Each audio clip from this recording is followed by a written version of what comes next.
if you focus on these things, then it'll make great improvement in your relationship. You gotta know why you're standing at the plate. I'm amazed by the number of people who get distracted in life. The tangible results that we saw, I felt like were immediate. Every week, how do you get ready to make sure you make the most of your life? He's very good at helping you through life in general. Mark Evans offers practical biblical solutions for the problems and pressures in life. Maybe it's not so much about changing jobs, it might be about making changes in you.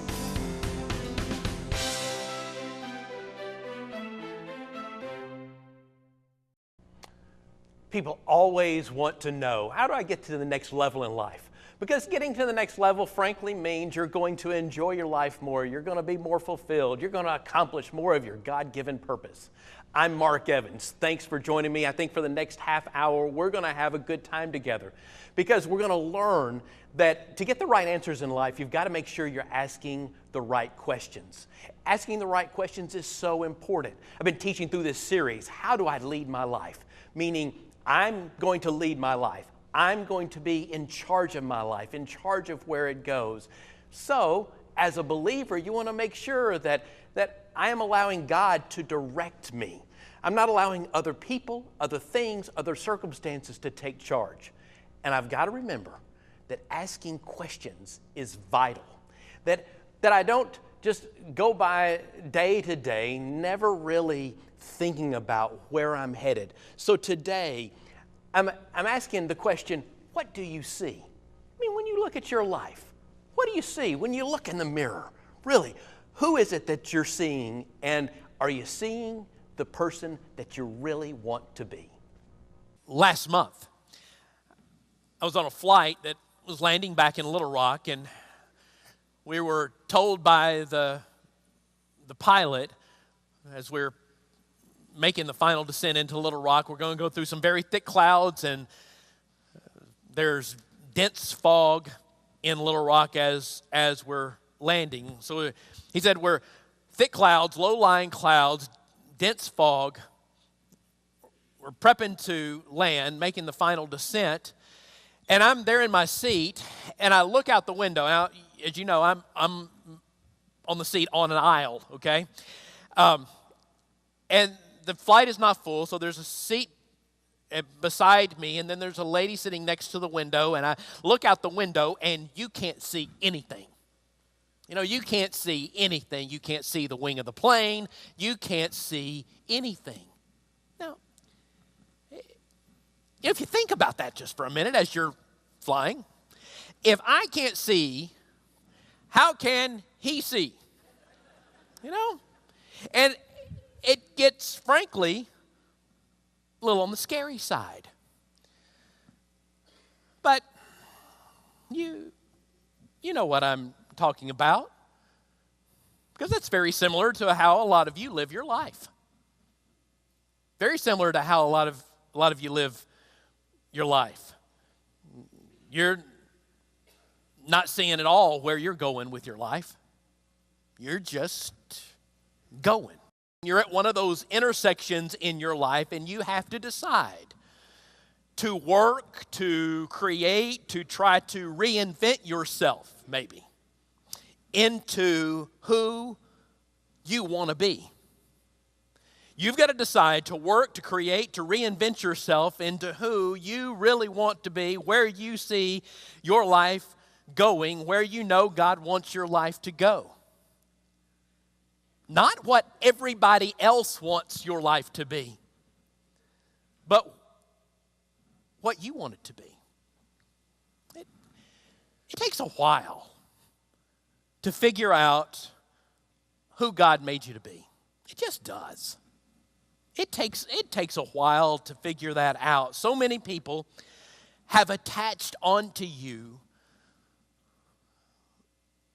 all of the labels of who they made you to be.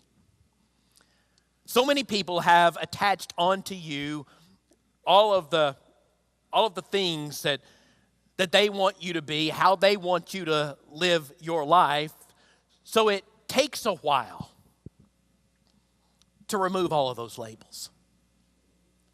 It takes a lot of work to get all that stuff. You have to, you see, get beyond all of the labels that people put on you. Maybe people that are a part of your life for a long time. And they have put on you who you are supposed to be and how you're supposed to live your life for so long, you have just kind of inherited it. You may have people in your life who have taken you on so many guilt trips, you don't know how to live without being on a guilt trip. They have taken you repeatedly on these guilt trips, and as a result, this is the life that you have. Well, it's a new year. And it being a new year, why don't you start asking yourself some questions? Who am I? Apart from all of the approvals that other people have placed on you. Who are you apart from all of the labels that people place on you?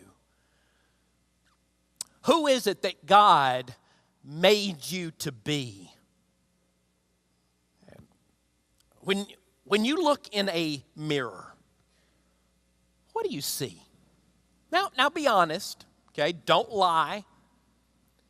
Be honest, be realistic. Let me give you what I call a lead my life lesson. It's right there at the top of your notes. Here's a lead my life lesson. You don't see it when you're in it. You don't see it when you're in it.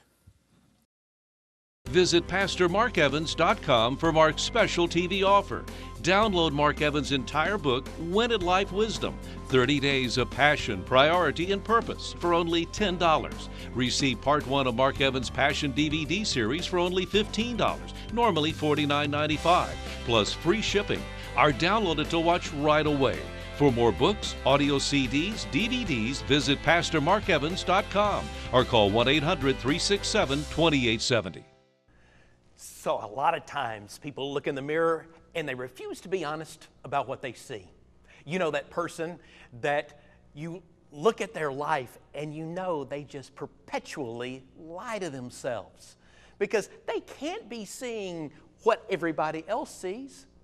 But you know what I found to be the bigger deal? Is that a lot of times, if I were to be honest with myself, I'm that person. I have a tendency not to be honest about what I really see when I look in the mirror. You know, you get involved in a problem and you don't realize that you are the problem. Or you end up involved in life and life isn't going where you want it to go. And because it's not going where you want it to go, you start trying to blame other people, other things that have caused that to happen. You don't realize, it's because of me. And so, being honest about what you see in your life, think about that over these next few minutes. And are you taking time, the real time that's necessary to ask the right questions, to say, all right, what do I see in my life? And am I not just trying to get by, but am I being honest about the person that I'm seeing when I look in the mirror of my life? Think about that. If I am going to lead my life and answer this question, what do I see? I must be able to, number one, see what to do. I must be able, number one, to see what to do. I've got to see what to do. And beside that, I want you to write this word correction. Just write the word correction. I've got to be able to see what to do. You need to be able to see your life and size up your life. I got to be able to see my life and size up my life. Look at verse 14 of Exodus 18. So when Moses' father-in-law, Jethro, underline that, saw all that he did for the people, he said, "What is this thing that you are doing for the people? Why do you alone sit and all the people stand before you from morning until evening?" And Moses said to his father-in-law, "Because the people have come to me to inquire of God. When they have a difficulty, they come to me, and I judge between one and another. And I make known the statutes of God and his laws." So Moses' father-in-law said to him, "The thing you do is not good." See, Moses saw only human needs. Jethro saw much deeper. Jethro corrected Moses' inclination to do everything himself. You know what Jethro was doing? Jethro was helping Moses multiply his talent, his ability, his skill, his purpose. The difference is this, y'all. The difference is between what we are good at and what we are good for. Hang with me here. The difference is what we are good at and what we are good for.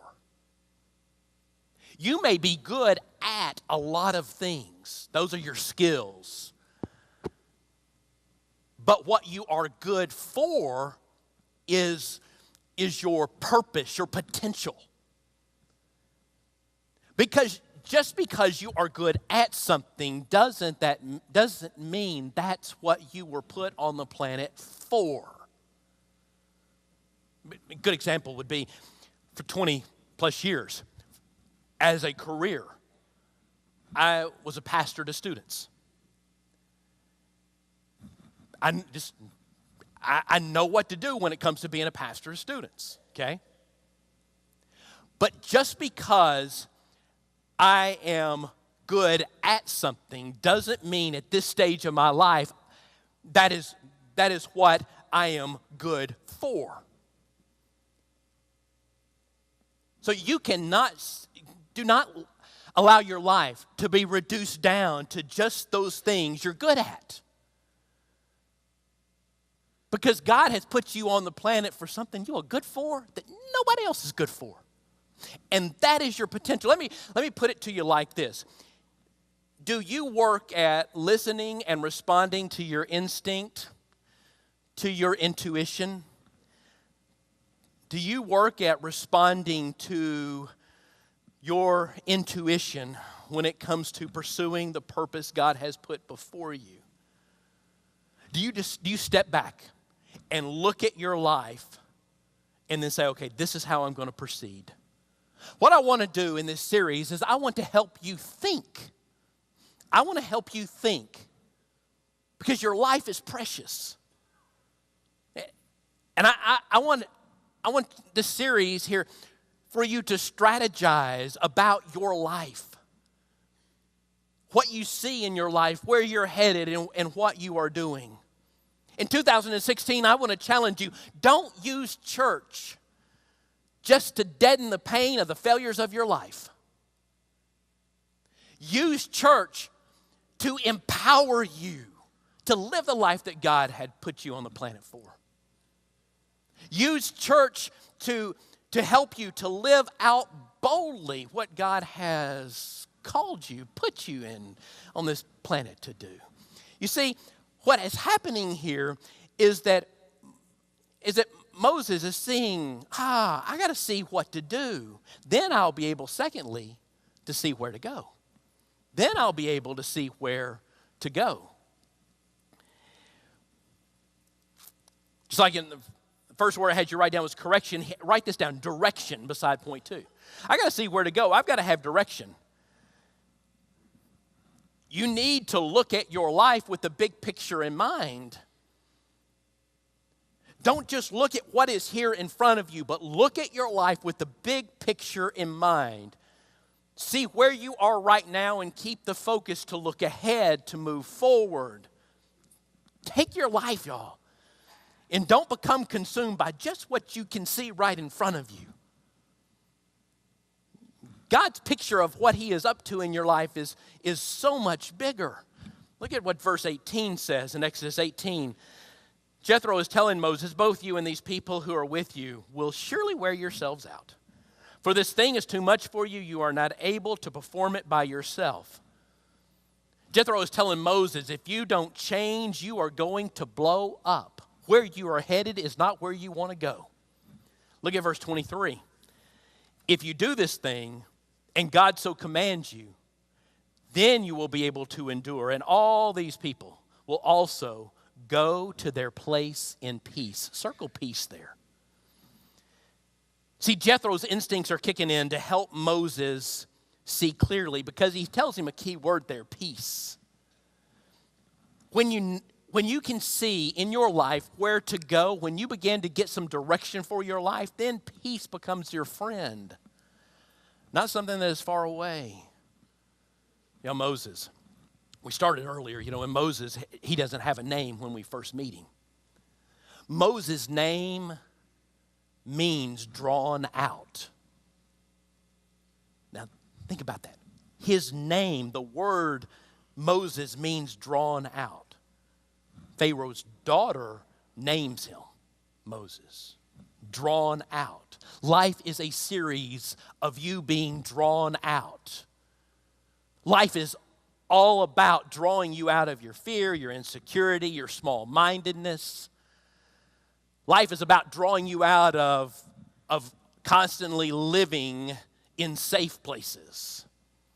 By the way, your God-given purpose, your destiny is never found in safe places. Now, you might need to be in a safe place for a period of time in your life, but move on.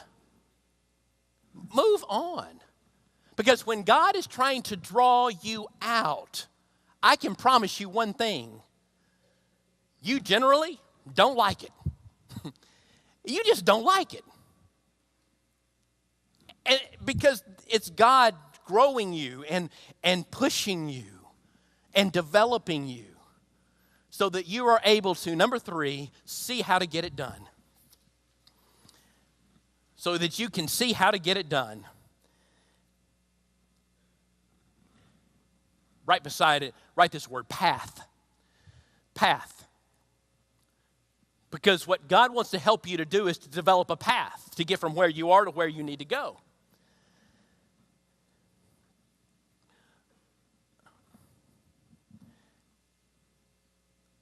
Look at verse 20.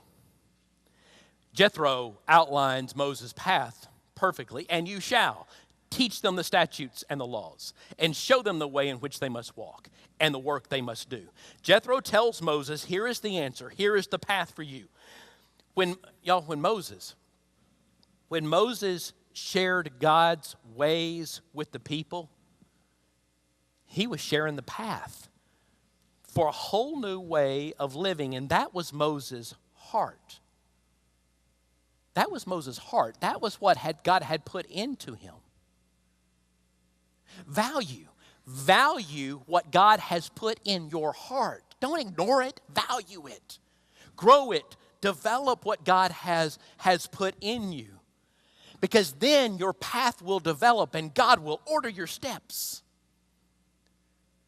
When you begin to value what God has put in you, because that's where your intuition and that's where your instinct will begin to thrive, when you utilize the resources that God has given you and the resources God has put in you.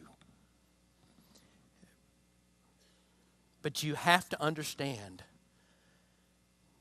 in developing this path, you've got to be able to see who to get involved. Number 4, you've got to be able to see who to get involved. Key word here is connect.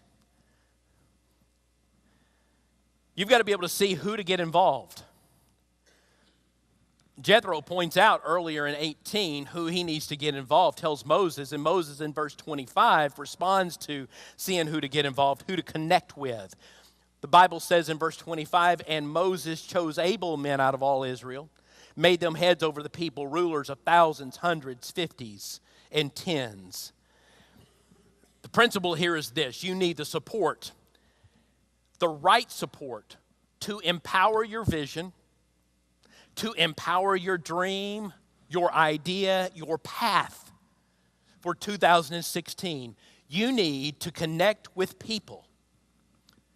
Now hear me, you got to connect with people with similar instincts and similar intuition, but different talents. Similar heart, but different talents. Most people, what they do is they surround themselves with people that are just like them. And when you surround yourself with people that are just like you, your ideas die. People who are not just like you, they inspire you, they challenge you. And You don't have to connect with everybody. You just got to connect with the right somebody. And that's what makes all the difference. And when you start doing these things, then you will be able to see. Number 5, I'll be able to see myself for who I really am. I'll quit lying to myself. When I look in the mirror of my life, I'll begin to see myself for who I really am. When you begin to see yourself for who you really are, that is where confidence, it's a key word there, confidence is born. When I see myself for who I really am, then I have confidence. All of this is about one thing. You have got to be able to read yourself. If you will be able to read yourself, then 2016, you will be able to accomplish all the things that God has before you in 2016. But for you to be able to read yourself, you got to be able to read yourself honestly. And I think the biggest hindrance to believers today, to Christians today, and let's don't talk about anywhere else. I think the biggest hindrance to people in our church in Rock Creek today, too many people just lie to themselves. We just lie. We need to be able to read ourselves honestly. Because when I am able to read myself honestly and see myself for who I really am, then confidence in who God made me to be, that is where it will just not be born in my life, but it will thrive in my life. Jethro gave Moses insight into who he really was, because Moses' problem here in 18 is he's looking in a mirror, but he ain't seeing who he really is. Moses is lying to himself. So Jethro's got to come along and help him to see who he really is. Look at verse 24. So Moses heeded the voice of his father-in-law and did all that he had said. Verse 27 says, then Moses let his father-in-law depart, and he went his way to his own land. Now Moses being able to get honest insights into his life really catapults him. Because from here on, Moses' life becomes next level living. Because he's able to look in the mirror and really hear, all right, this is who I really am. This is really what I'm all about. Y'all listen. You can't lie to yourself about who you are, where you are, or what you need to change. Changes are always challenging. They're always challenging. It takes courage to change. Because you react to certain things in certain ways in your life because you've done it for so long. And normally we react those certain ways and to certain things because we're always protecting ourselves from something. And so our natural inclination is to fight change. But when I see myself for who I really am, then I have confidence on a whole new level. That flight, as it was landing in Little Rock, clouds were so thick, the fog was dense, and you couldn't see anything at all from the window. Just about that time, as we got right into what I suspect would be the middle of the clouds, out of the air vents started coming what looks like smoke, okay?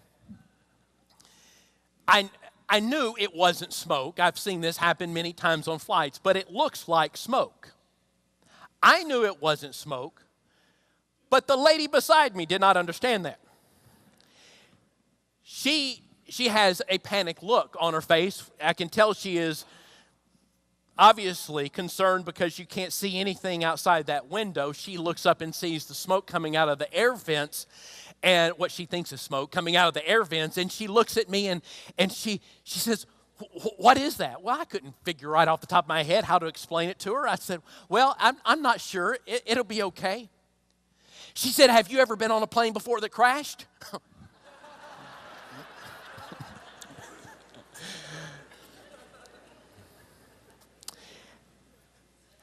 The captain comes on